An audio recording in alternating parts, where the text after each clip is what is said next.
के सेना प्रमुख का कबूलनामा। कारगिल युद्ध में शामिल थी पाक सेना। कारगिल युद्ध पर पाकिस्तानी सेना का कबूलनामा। 25 साल बाद पाकिस्तानी सेना ने कबूली बात। पाक सेना प्रमुख असीम मुनीर का कबूलनामा। कारगिल युद्ध में शामिल होने की बात कबूली। जनरल आसिम मुनीर पाकिस्तान के चीफ ऑफ आर्मी स्टाफ ने यह कबूल लिया है कि कारगिल में पाकिस्तानी फौज मुलविस थी। हमें तो पता ही था भारतीय सेना ने तो इनके फौजियों को दफनाया है, वहां पे नमाज जनाजा पढ़वाई है, गार्ड ऑफ ऑनर दिया है। हमने उन सोल्जर्स को, उन पाकिस्तानी सोल्जर्स को इज्जत दी जिनका ये लोग पूछते नहीं थे। पर यह है कि इस टाइम पाकिस्तान के जो मौजूदा आर्मी चीफ हैं, चीफ ऑफ आर्मी स्टाफ, उन्होंने स्टेटमेंट दी है जिसका ये मीडिया पे बताया जा रहा है, चलाया जा रहा है कि भाई जो कारगिल वार है वहां उसमें कहीं ना कहीं पाकिस्तान की आर्मी इन्वॉल्व थी इंडिया के अगेंस्ट। इंडियंस कहते हैं कि ये पहली दफा है कि पाकिस्तान ने कारगिल को भी तस्लीम किया है, लेकिन मेरे मुशाहिदे में ये आता है कि जनरल मुशर्रफ ने भी कारगिल का जिक्र किया था एज एन आर्मी चीफ के हमने लड़ी।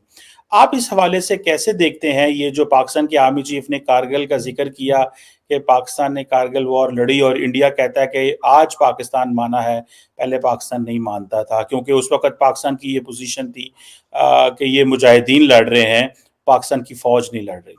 भाई साहब इनका नाम नहीं लेते थे, कह रहे पता नहीं कौन है, मर गए जाने दो, हमारा कोई नहीं है ये, हम इसको जानते ही नहीं कौन है। एक था कप्तान, कैप्टन था कर्नल शेर खान, कप्तान था पाकिस्तानी फौज का कर्नल शेर खान। जब वो मारा गया तो पाकिस्तानियों ने बोला कि साहब हम तो इसको जानते ही नहीं है कौन है, हमारा तो है नहीं है, मरमुरा गया होगा कोई, ये है कोई मुजाहिदीन, ये so called Kashmiri freedom fighter है कोई, हमारा बंदा है ही नहीं। फिर उसके बाद भारत के एक ब्रिगेडियर थे एमपीएस बाजवा साहब, ब्रिगेडियर एमपीएस बाजवा साहब, उन्होंने साइटेशन लिखा कि ये जो बच्चा है ये बड़ी बहादुरी से, ठीक है हमने इसकी जान ले ली, ये हमारा दुश्मन था लेकिन बड़ी बहादुरी से लड़ा। तब उसको पाकिस्तान का जो टॉप अवार्ड है करेज का, ब्रेवरी का टॉप अवार्ड, तब उसको दिया गया। जय हिंद दोस्तों 6 तारीख को पाकिस्तान के आर्मी चीफ की तरफ से ऑफिशियली ये माना गया कि जो कारगिल वॉर हुई थी वो पाकिस्तानी आर्मी उसमें एंगेज थी और उन्होंने शुरुआत की थी। इट मीन्स कि इससे पहले तो पाकिस्तान ये कहता था कि भाई कारगिल वॉर तो मुजाहिदीनों ने लड़ी थी, मुस्लिम ने लड़ी थी, कश्मीरी मुस्लिम ने अल्लाह के नाम पे लड़ी थी। अब जो है इनको पता चल गया कि यार दुनिया तो जानती है अकेले ढोल पीटने से क्या होगा, हम भी मान लेते हैं। सो फाइनली पाकिस्तान के आर्मी चीफ ने 6 तारीख को इस बात को मान लिया, आसिम मुनीर। आप इसी से पता कीजिए कि पाकिस्तानियों को कितना झूठ पढ़ाया जाता है। इनके कॉपी किताब में लिखा हुआ है, किताबों में, कि कारगिल युद्ध मुजाहिदीनों ने लड़ी थी, उधर से इनका आर्मी चीफ बोल रहा है नहीं हमने भी लड़ा था। तो कितनी गलत चीज़ें बचपन से एक एवरेज पाकिस्तानियों को पढ़ाई जाती, आप इसी से अंदाजा लगा। फिर उसी को पढ़ के पाकिस्तानी उछलते हैं, ये वॉर हुई, वो वॉर हुई, पाकिस्तानी आर्मी ऐसे लड़ी वैसे लड़ी।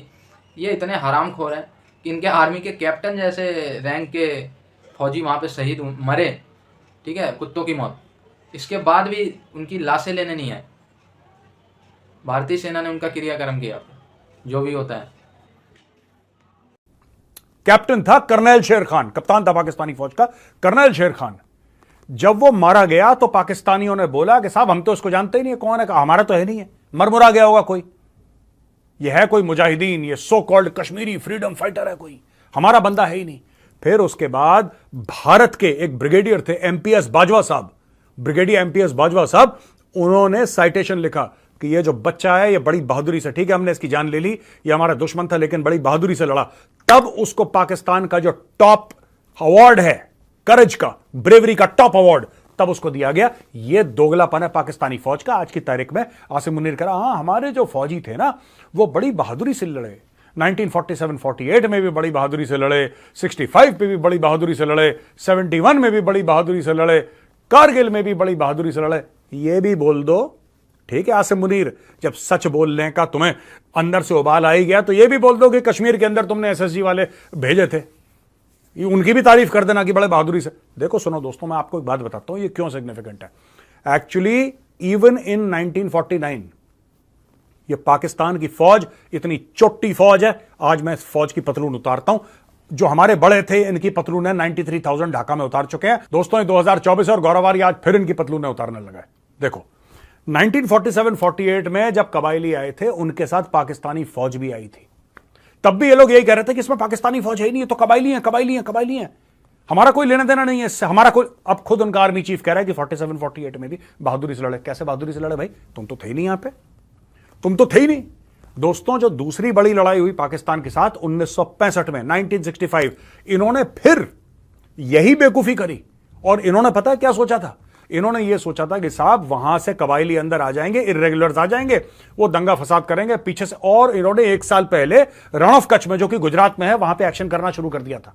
ऑपरेशन जिब्राल्टर तो बाद में हुआ, ऑपरेशन जिब्राल्टर बाद में हुआ। और जंगी जनून किसके सर पे चढ़ा? जंगी जनून चढ़ा सर पे जुल्फिकार अली भुट्टो के, जो कि प्राइम मिनिस्टर था।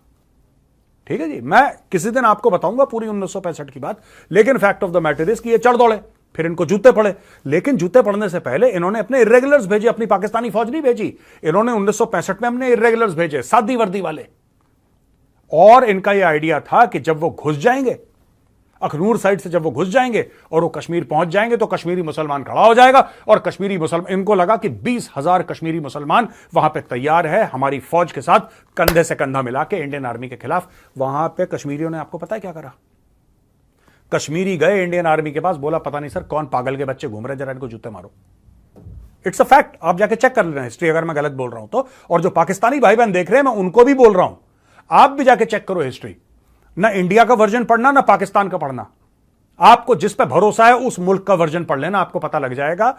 इंडियन मुस्लिम्स, कश्मीरी मुस्लिम्स ने जाके इंडियन आर्मी को खबर दी कि सर ये पागल के बच्चे यहां पे पता नहीं पाकिस्तानी कौन आ रहे हैं, जरा सुअरों को मारो।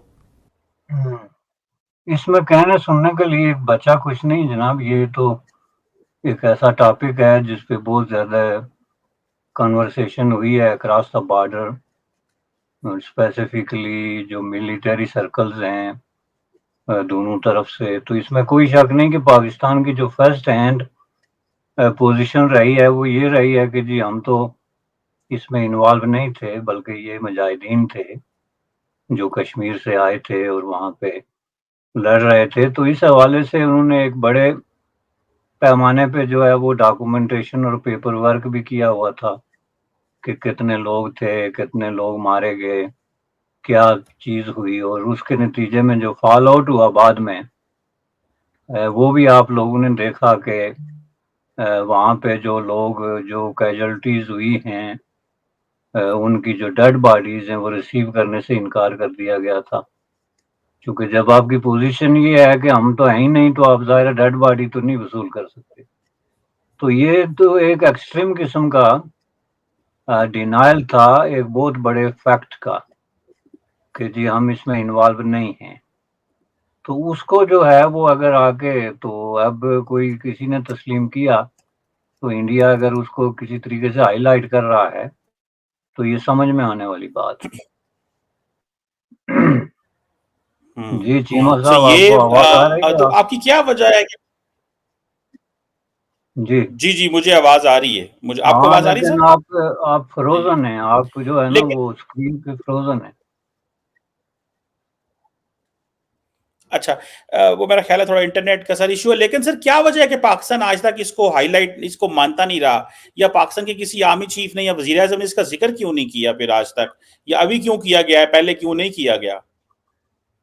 नहीं, ये तो क्या बात है कि मानता क्यों नहीं। पाकिस्तान तो पहले दिन से उसकी ये पोजीशन रही, क्योंकि उसमें जो है वो जिस तरीके से ये ऑपरेशन किया गया, उसके बेशुमार जो पहलू हैं। पहली बात ये है कि ये जो गवर्नमेंट वहाँ पे इन प्लेस थी, वो उसकी मर्जी के बगैर बाकौल एस्टेब्लिशमेंट के ये सारा खेल जो है वो खेला गया, किसी को कंसल्ट नहीं किया गया, ना ही गवर्नमेंट को, ना ही अवामी हलकों को, और ना ही किसी भी तरीके से कंसल्टेशन का कोई और प्रोसेस जो है वो फॉलो किया गया। तो इस हवाले से ये एक टोटली इलेजिटिमेट किस्म की एक एडवेंचर था जो चंद लोगों ने, और खुद चंद लोगों के अंदर आप देखें कि मिलिट्री सर्कल्स के अंदर ये एक बहुत बड़ा इस पे जो है एतराज रहा है कि उसको एतमाद में नहीं लिया गया। इवन टॉप 2-3 बंदे जो हैं वो भी नहीं, 2 बंदे जो थे उनको एतमाद में लिया गया, और वो भी पूरे तरीके से नीटी ग्रिटी समेत नहीं। तो इस हवाले से आप यूं समझ लें तो ये एक बहुत ही सोलो किस्म का एक ऑपरेशन था, जिसके पीछे बहुत बड़े बड़े जो है वो डेंजरस किस्म के मैसेजेस थे। मसलन ये कि पाकिस्तान मिलिट्री में अगर कोई शख्स किसी तरह के एडवेंचर पे उतर आया है, मुहिम जो आ गया है, तो वो पाकिस्तान की पार्लियामेंट से लेके तो वहाँ की जितनी कॉम्पिटेंट अथॉरिटीज़ हैं उन सब को जो है वो इलीगली और अनलॉफुली जो है वो कॉर्नर करके तो अपने डिसीजन कर सकता है और इस हद तक जा सकता है